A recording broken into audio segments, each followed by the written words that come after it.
dinner tonight? It's whatever you're planning on cooking. You're not going to cook? No, I always cook. Yeah, and I love your cooking. Don't give me that. If you're hungry, then cook dinner. You're being serious? Look, I'm really tired tonight. I don't feel like cooking dinner. Okay, I'll make dinner tonight. Thank you. I'm going to bed. Do you want me to wake you when dinner is ready? Yes, please.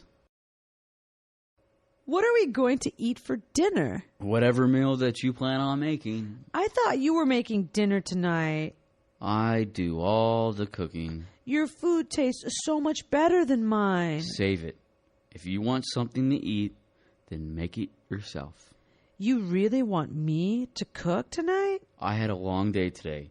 I really am not in the mood to make anything. No problem. Thanks. I'm going to go take a nap. Would you like me to come and get you when the food is done? Thank you. So, what's on the menu for dinner tonight?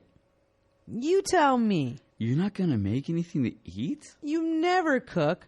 I always do. I think you're a better cook than I am. Oh, please. You need to cook tonight. So, you're telling me that you want me to make dinner?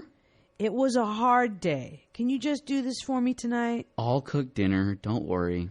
I'm going to go rest for a little bit. I'll come wake you when it's ready, okay? Thanks.